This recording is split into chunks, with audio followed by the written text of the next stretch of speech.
Saudara umat Muslim di Yogyakarta menggelar sholat Idul Adha pada Sabtu pagi. Ketua Umum PP Muhammadiyah Haidar Nasir berharap Idul Adha dapat memberikan pencerahan kepada umat Muslim dalam hal semangat berbagi kesalehan.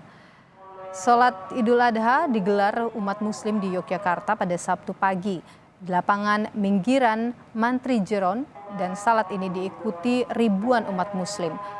Mantan Ketua KPK Bushro Mukodas menjadi khotib sholat Idul Adha. Sementara itu, Ketua Umum PP Muhammadiyah Haidar Nasir mengajak umat Muslim bersyukur karena ibadah haji bisa kembali dilakukan setelah sempat terhenti akibat pandemi COVID-19.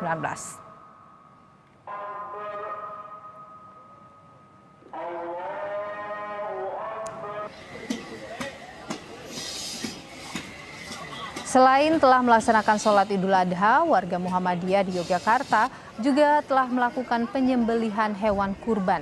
Di Masjid Gede Kauman, penyembelihan hewan kurban dilakukan oleh warga setempat.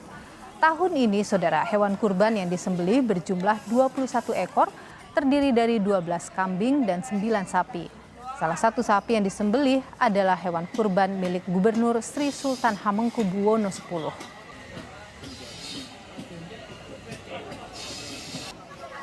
Dan saudara, untuk mengetahui situasi di Yogyakarta, kita tanyakan pada jurnalis Kompas TV, ada Michael Aryawan di sana.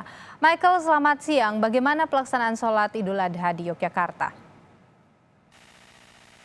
Ya, selamat siang Nilu dan saudara. Pelaksanaan sholat Idul Adha di Yogyakarta sudah dilakukan oleh mayoritas umat Muslim dari Muhammadiyah.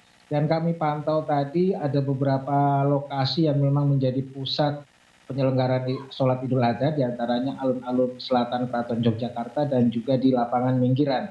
Di lapangan Minggiran tadi kami perkirakan sekitar 2.000-an umat Muslim berada di sana untuk melakukan sholat Idul Adha, dan dengan khotib dari mantan Ketua KPK Bushro Mukodas.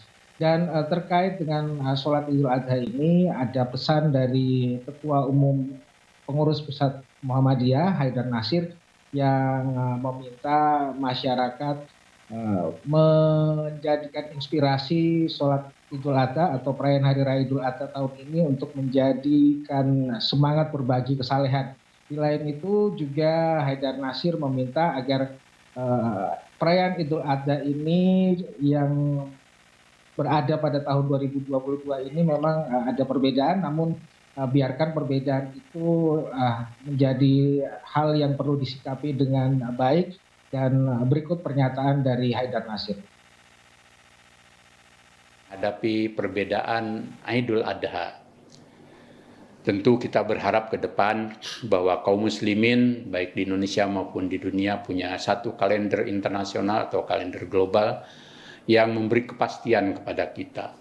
Tetapi sembari itu kita lakukan, di tengah kita berbeda, kita harus saling tasamu, menghormati, menghargai, dan tidak ada yang ingin mendominasi. Biarpun pemerintah menentukan hari dan tanggal Idul Adha sebagaimana Idul Fitri, kita harapkan juga pemerintah bersifat toleran, mengayomi, dan sekaligus juga menjadi tempat untuk bersandar seluruh keragaman.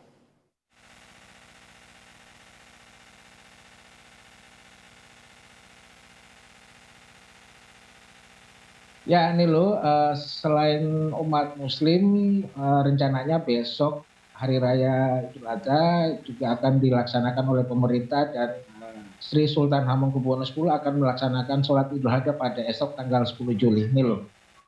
Michael, bagaimana dengan pantauan penyembelihan hewan kurban di sana? Sudah berjalan sejauh ini? Ya, penyembelihan hewan kurban dilakukan di banyak masjid di Yogyakarta. Ada beberapa masjid besar yang melaksanakan penyembelihan hewan kurban. Di antaranya adalah di Masjid Gede Kauman. Di tempat ini ada 21 ekor hewan kurban yang disembelih. Dan berbeda dengan tahun sebelumnya, Nilo, jika tahun sebelumnya dilaksanakan 2 hari, hal itu untuk mengantisipasi penyebaran virus COVID-19, namun tahun ini penyembelihan hanya dilakukan 1 hari dan langsung dibagikan kepada mereka yang membutuhkan. Nah, mereka yang membutuhkan ini adalah atau mereka yang berhak mendapatkan daging dari hewan kurban ini adalah masyarakat sekitar yang kurang mampu dan juga berdasarkan proposal yang masuk ke panitia. Milo. Baik, Michael Aryawan, jurnalis Kompas TV, terima kasih atas informasi Anda.